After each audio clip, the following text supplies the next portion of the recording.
The abduction of Sherri Papini shocked the whole of California, revealing a disturbing web of lies. As the investigation unfolded, new details began to emerge, challenging everything the public thought they knew. Keith and Sherri Papini's relationship started when they were teenagers. They first met in middle school, where Keith was in 7th grade and Sherri was in 8th. Their connection was immediate and they became close friends. They were each other's first kiss, and as they grew older, they stayed in touch, becoming a significant part of each other's lives. But over time, life took them in different directions, and they eventually lost contact. Sherri went on to marry another man in 2006, but that marriage ended in divorce after just 2 years. After that, she found herself single again, not knowing that life was about to lead her back to Keith. One day, she ran into Keith again.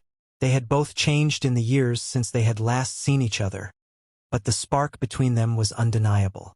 They quickly realized that they had feelings for each other. They decided to give their relationship another try. They started dating again, and within a year, they knew they were meant to be together.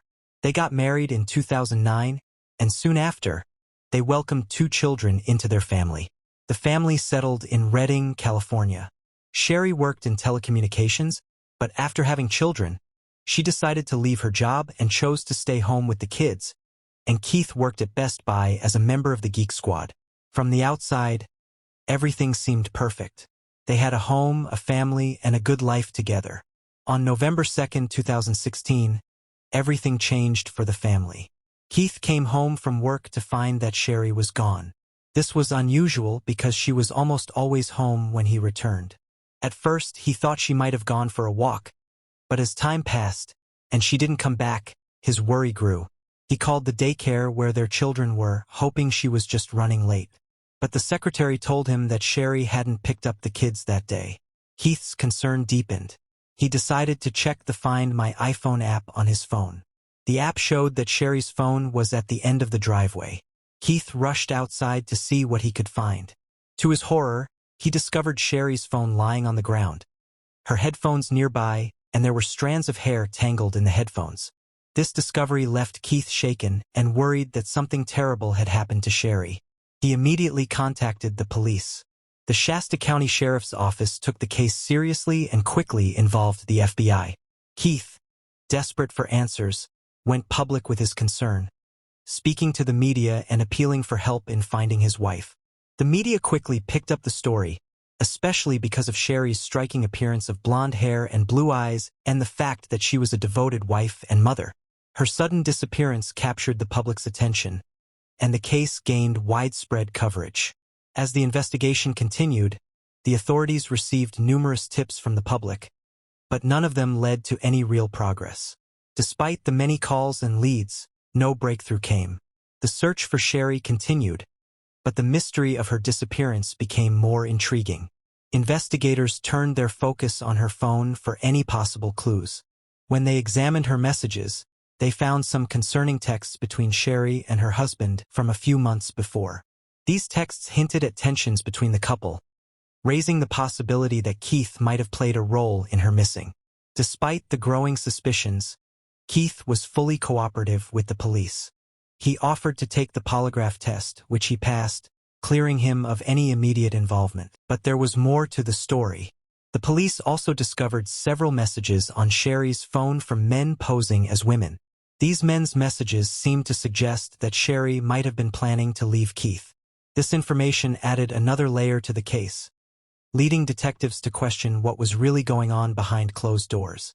On November 10, 2016, police tracked down one of the men who had been in contact with Sherri.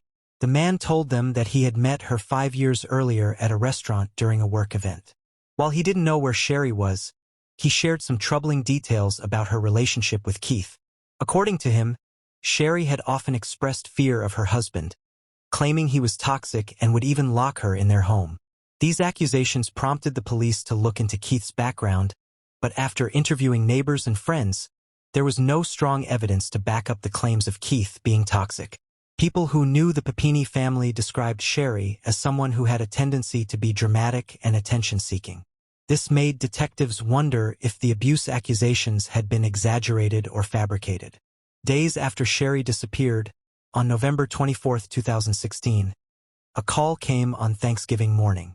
A woman on the phone reported seeing someone in distress on the side of the road. Police quickly responded and found a woman there, shackled with chains and zip ties. At first, it took a moment to recognize her, but it was soon clear that it was Sherri Papini, who had been missing for several days. The officers carefully removed the restraints and rushed Sherri to the hospital. She was in poor condition, covered in bruises with short hair, a burn mark on her arm, and a rash. She had also lost a dangerous amount of weight, weighing only 87 pounds. At the hospital, police tried to interview Sherri, but she was too emotional to talk. She insisted that her husband be with her during the interview, and so he stayed by her side while she told her story. According to Sherri, she had been out jogging when a dark SUV pulled up. She claimed 2 Hispanic women, one older and one younger, were inside. The older woman got out, pointed a gun at Sherri, and forced her into the back of the SUV. Sherri said she intentionally left her phone and headphones behind on the driveway, along with strands of her hair, hoping that Keith would find them and know something was wrong. She explained that throughout the ride, she kept dozing off in the back of the SUV, which made it difficult to remember how much time had passed. She also mentioned that the 2 women had covered her face with something, making it impossible for her to see where they were taking her.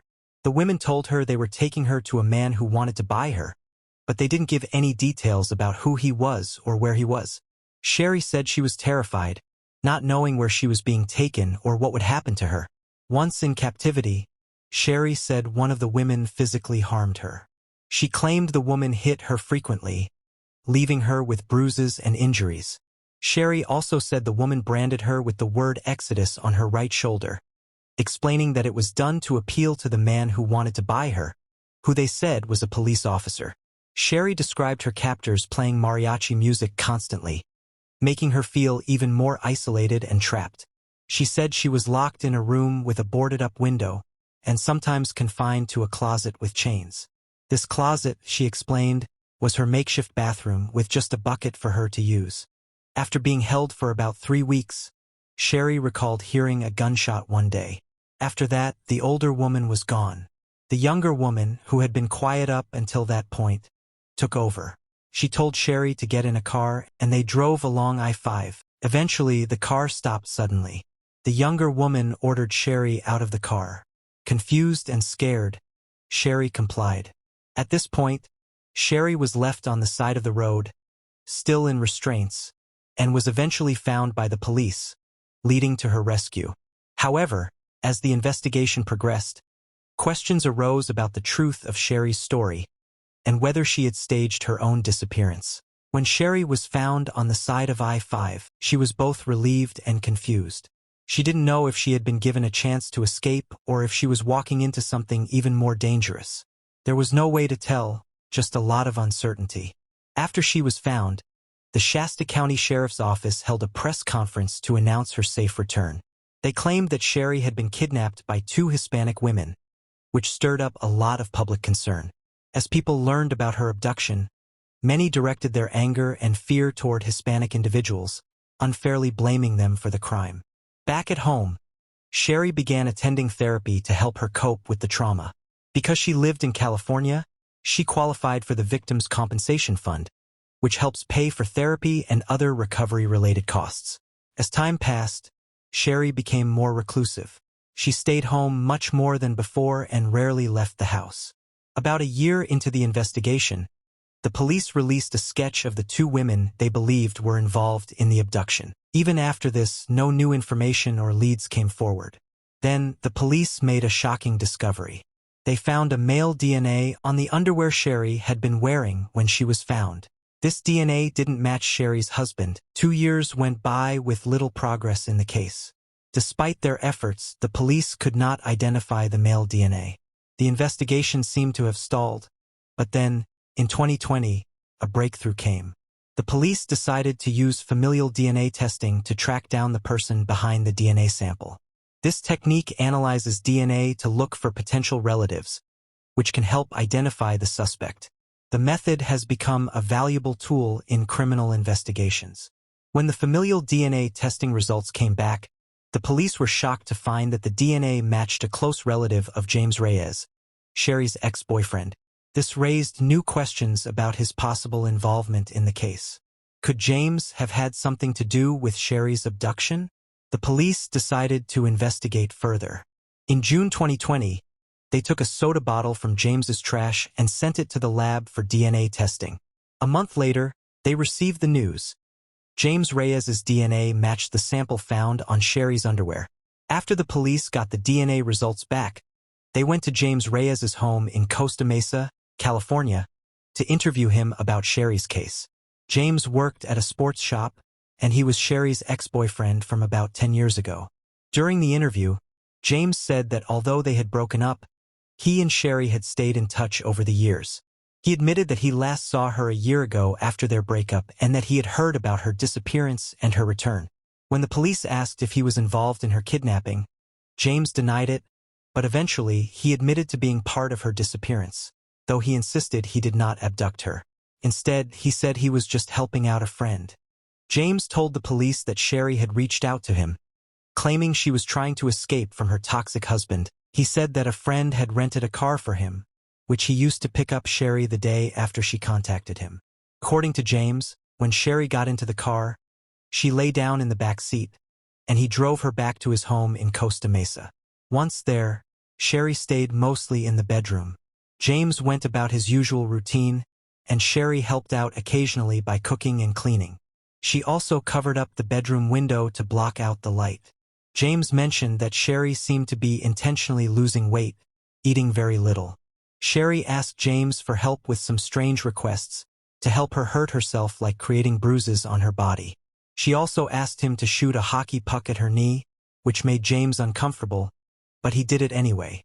James also confessed that he branded Sherri with the word Exodus on her shoulder, using a wood-burning tool they bought at Hobby Lobby. At one point, Sherri told James she wanted to leave his house. She asked him to get chains and zip ties, which she wanted to use to bind herself before being driven back to Redding, California. James said that during the drive, Sherri suddenly told him to pull over. She jumped out of the car and told him to drive off, which he did. When the police asked James about the two Hispanic women Sherri had mentioned, he said he had no idea who they were or what she was talking about. The police, however, found something strange when they visited James's house. The rooms in his house, including the bedroom and closet, matched Sherri's descriptions of where she had been held. In fact, Sherri had drawn a picture for the police showing the layout of the rooms, and it was almost identical to what they found at James's house. They also noticed a table in James's house that looked similar to one Sherri had described in her interviews. A few days after talking to James, the police invited Sherri and her husband to the station for another interview. By then, they had gathered enough evidence to suggest that Sherri had faked her abduction. During the interview, the police asked Sherri if she wanted Keith to leave the room, but she said nothing. They then left Sherri and Keith alone for a few minutes.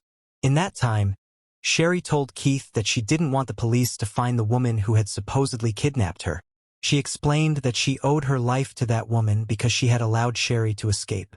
Keith was concerned and confused by what Sherri said and tried to explain that no matter what, the woman would eventually have to face the consequences of her actions.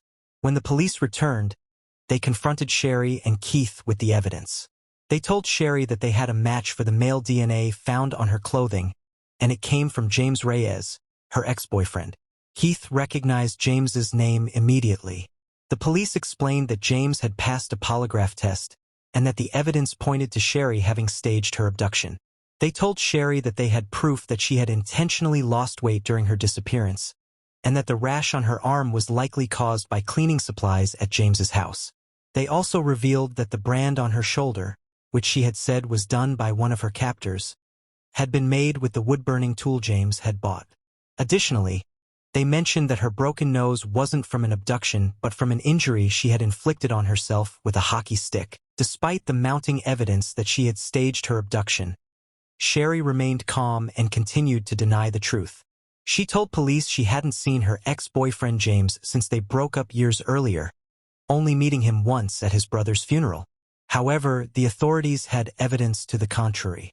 James had shared details about her disappearance that only someone involved could know, exposing her lies.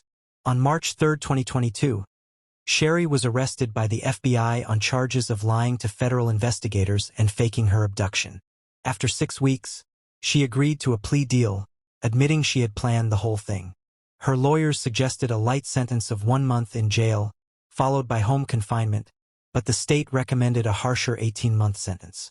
In September 2022, Sherri was sentenced to 18 months in prison and ordered to pay $300,000 in restitution. The judge made it clear that there was little chance she would ever be able to repay the fine unless she unexpectedly won a lottery. At the sentencing, the judge criticized Sherri for being manipulative and deceptive. He pointed out that if she hadn't been caught, she would have likely continued her lies. The judge also stressed that Sherri had exploited several public resources, such as victims' funds, Social Security disability benefits, and donations made to her GoFundMe page after her supposed kidnapping. The judge said, this financial gain was part of why a strong punishment was necessary to deter others from attempting similar schemes. During her court appearance, Sherri apologized and admitted her wrongdoing. She acknowledged that her actions had hurt many people and caused harm to herself and others. In August 2023, Sherri was released and moved to a halfway house. Shortly after her arrest in March 2022, Sherri's husband, Keith, filed for divorce and sought full custody of their children. Their separation was final just a few weeks after Sherri pled guilty. Why do you think Sherri staged her disappearance? Was it for attention, financial gain, an escape from her family life, or a desire for sympathy from her loved ones? Thank you for watching. Please subscribe to my channel for more true crime content. See you next time.